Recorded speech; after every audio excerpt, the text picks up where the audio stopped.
Hi, welcome to Filmaginations, a podcast about your favorite TV series and films.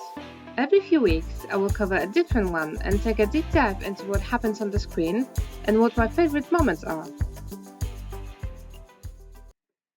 I love that the movie lives up to its name, and very quickly we learn that the sound will guide us and be with us through the whole story.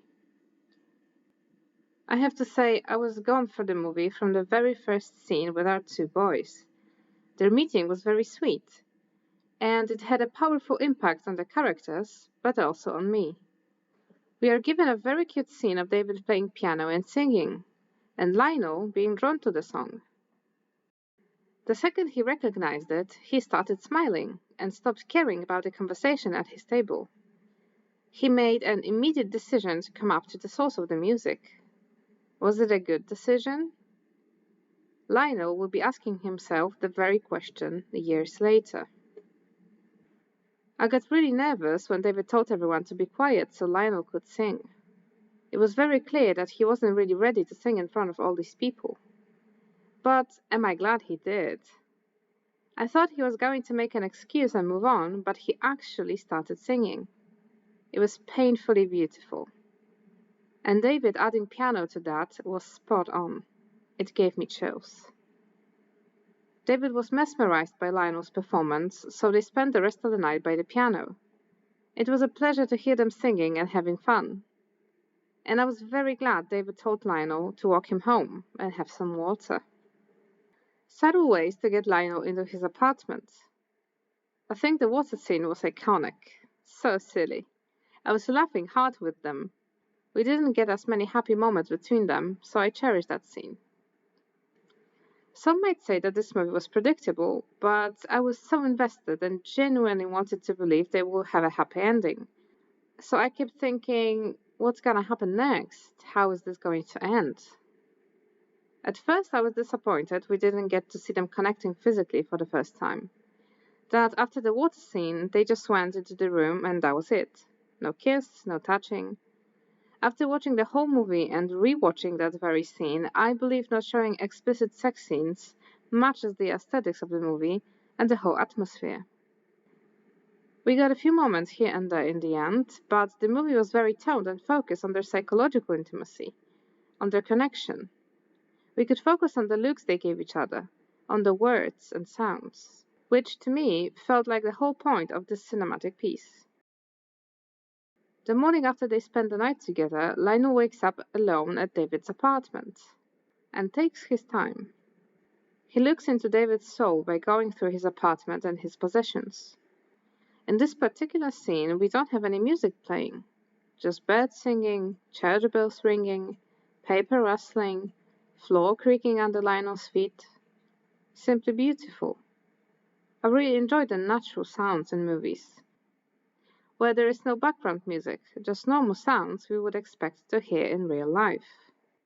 After their first encounter, we are given some lovely scenes showing their relationship growing and them enjoying each other's company. Sometimes being a bit silly, just two boys in love, kissing, cuddling, enjoying each other in the bedroom, falling in love. It was a pleasure to listen to them singing, but also talking so softly to each other. My heart was melting. I love music, and if there is something I love more, it's my favorite actors singing. I can't help but think I'm going to miss that smile when David is gone. He was so precious. His smile was very sweet.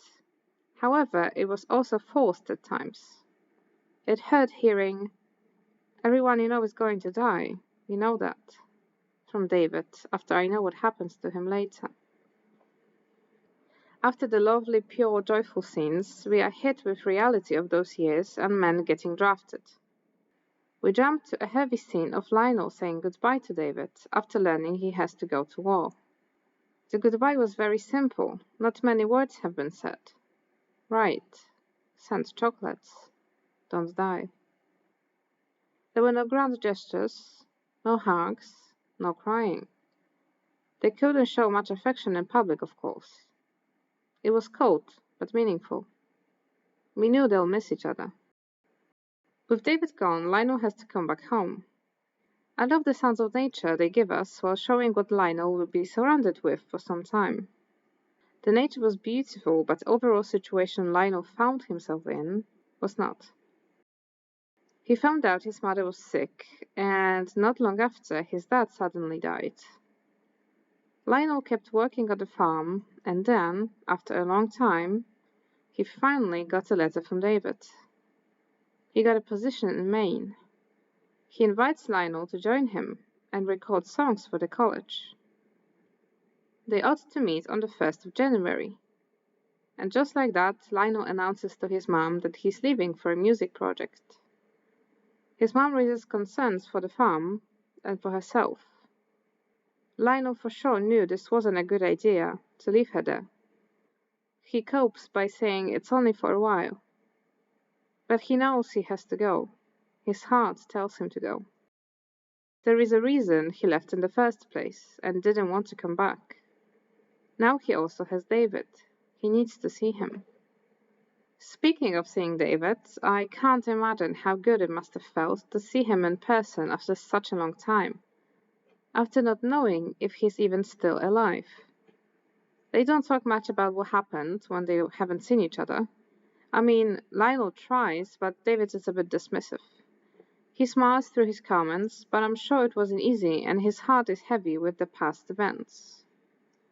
It's also clear Lionel had no idea what he signed up for. He didn't know the plan, but he agreed to join David anyway.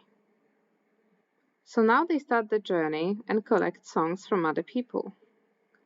They walk all day and sleep outside in the forests. During that time, we get so many beautiful scenes of nature and them just being together.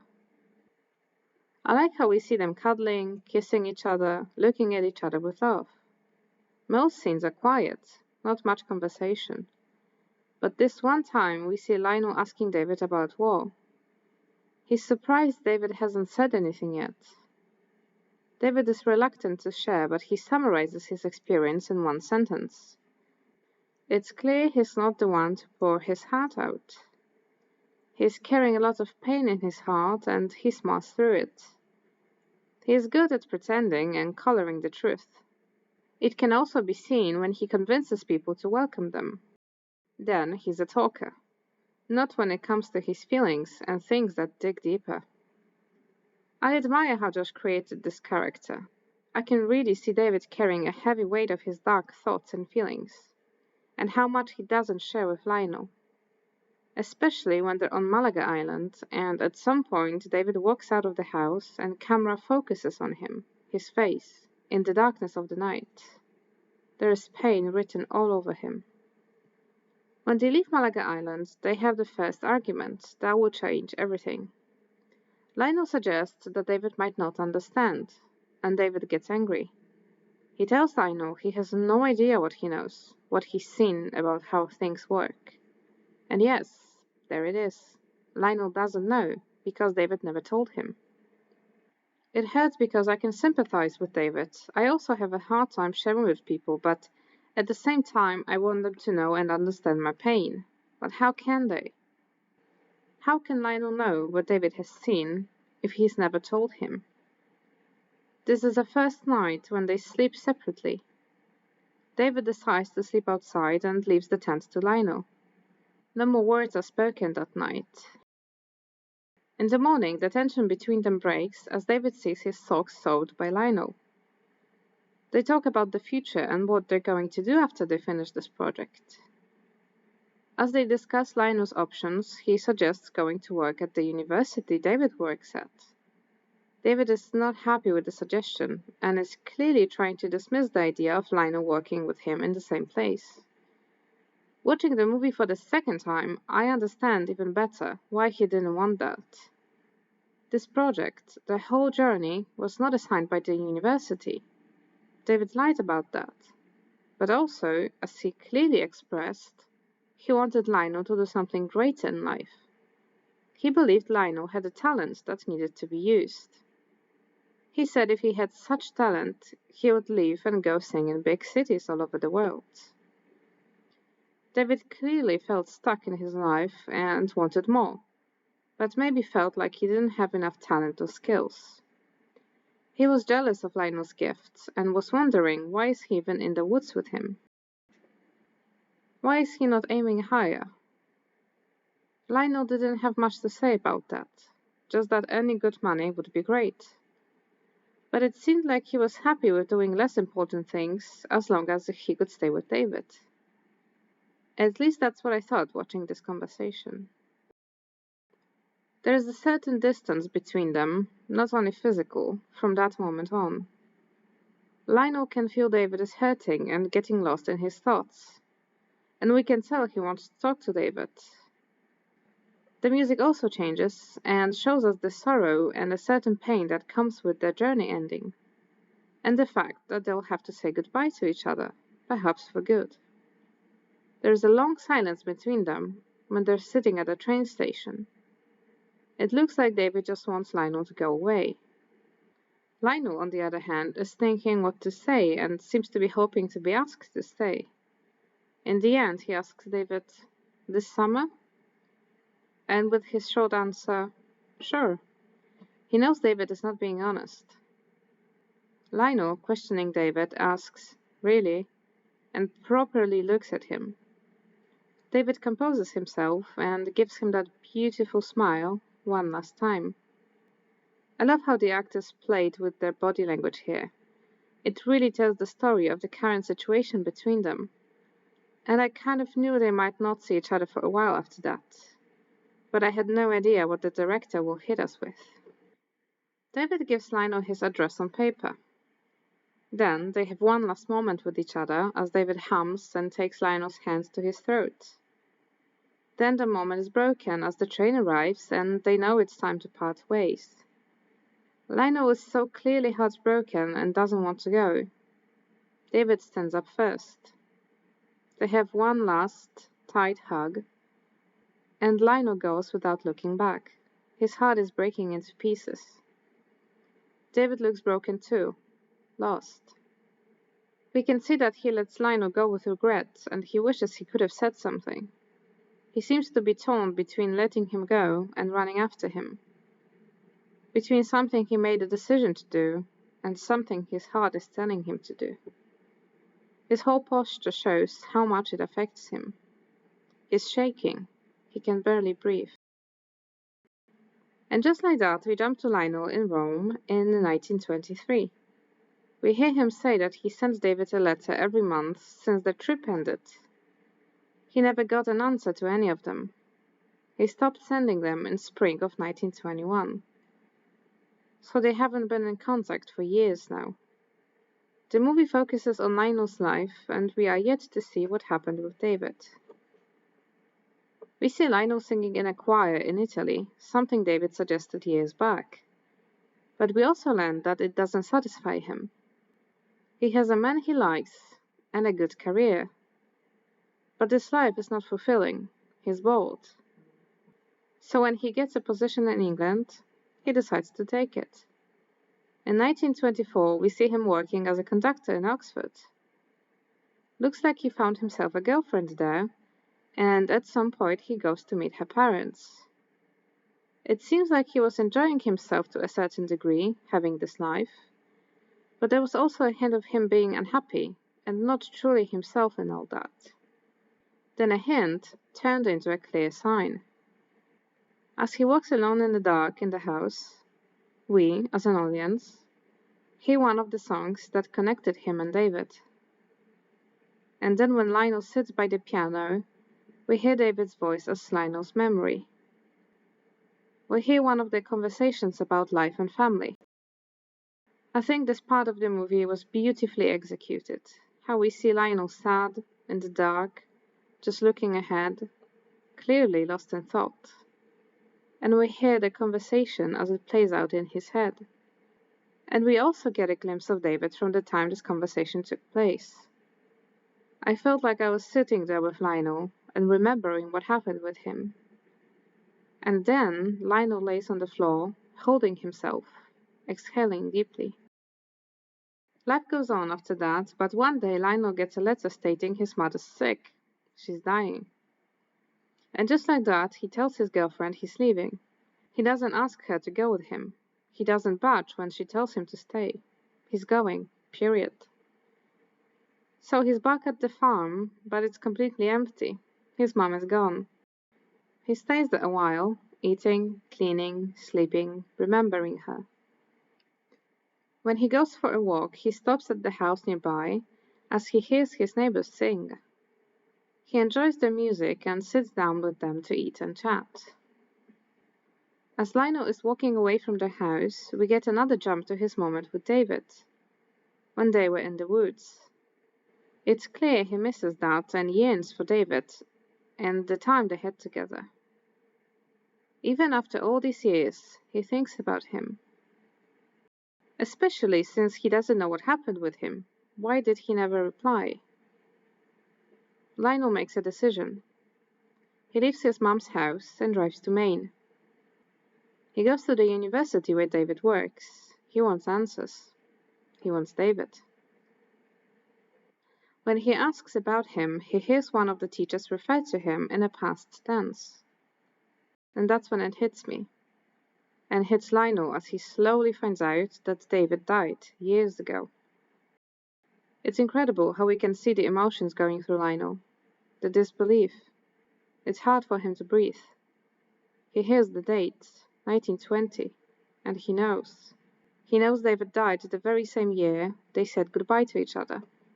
And he's gone so many years without knowing. Then he also finds out that there was no song collecting trip organized by the university. And on top of that, he learns David had a wife. That's a lot to take in. He goes to see David's wife to ask about the recordings they made. Perhaps to also see the part of David's life he never had access to. His wife lets him in. She's now with a baby and she has remarried. Lionel feels out of place, and it seems like nobody knows where the recordings are. He wants to leave, but the wife, Belle, orders him to stay. Once her husband leaves and the baby goes to sleep, she takes a chance to talk to Lionel about David. Turns out she knew exactly who he was the minute he showed up at her door. She starts the conversation strong. She mentions the letters right away, and that she read all of them. This dialogue was very well written. How she starts the conversation, how she compliments Lionel on his writing. She says all that as he stands with his back to her. The camera jumps between her and him. He stands by the sink, swallowing the words she's saying. Can't quite comprehend what's happening. Lionel asks no questions, and Belle notices that. He composes himself, turns around, and joins the conversation to find out how Belle and David met. What's the story? Lionel breathes heavily as he listens to her, trying to fit all the pieces together. The David he knew and the one he's finding out about now. Lionel is not able to look at her most of the time. He's lost in thought and also stopping himself from crying. She continues telling the story. She mentions the trip they took, him and Lionel, and how he just left her. Lionel has only one question to ask her. What were the circumstances of his death? And there it is. He did it up there, in his office. Lionel is on the verge of breaking down now. They stay like that for a minute, in the thick silence and the pain her words brought. Then she gives him the letters and leaves. And then we see it, Lionel losing it, the composure breaking. He takes the letters and quickly gets out of the house. I love how he leaves his car on the road and just goes into the field. As he stands there, in disbelief, we get another flashback of him and David, talking about David's uncle's place. He lays on the grass, reliving that moment in his head, and we get to relive it with him. Later, in 1927, we see Lionel walking in the mountains, the Lake District, seeing the place David talked about, perhaps trying to connect with him, to feel him in there. He gets lost and is taken in for a night by a nice family.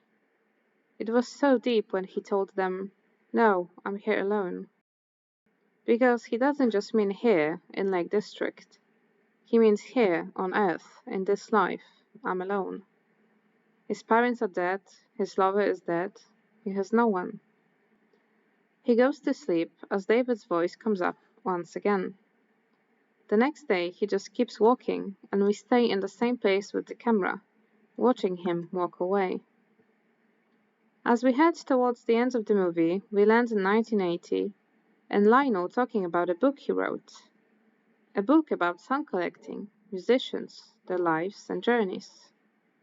He is asked about the idea and who had an influence on him when it comes to music. That's when he mentions a friend. He talks about David because of course everything changed when he met him, that one night by the piano. Lionel admits he's never been happier than during the journey of collecting songs. He's not explicit about the relationship, but says enough to highlight the impact David had on him. As Lionel reads the introduction to his book, the camera shows us different moments from Lionel's current life. We see that he keeps a feather David gave him in his apartment, among pictures of his family. This is the only part of David he has. The interview comes to an end, and I was worried that this might be the end of the movie. I felt dissatisfied, incomplete, knowing that Lionel never got the recordings. Like they just vanished, like it never happened. Imagine my surprise when he gets a package, and in there, the recordings. That must have felt incredible. Lionel started listening to them, and he was able to go back in time to the happiest moments of his life. Then he finds a recording David made for him, June 17, 1920. He got that 60 years later. The "Hello, Lionel" hit like nothing else. Lionel sighs and sits down, holding onto his piano. And if David's words weren't enough, we get David singing Lionel's song from 1917, the one he sang by the piano in the pub where they met, Silver Dagger. I can only imagine how that felt. We hear David singing, and we get yet another look into their happiness and the moments they shared on the trip. And just like that, the recording ends. Lionel reminisces on the fact that he should have stayed in Maine. He wonders if he would have felt differently now if they hadn't met. But they did meet, and it's changed everything. Thank you all for listening. Hope you enjoyed the movie as much as I did and had fun remembering what happened following this episode. I will be back in a few weeks. See you then. Bye bye.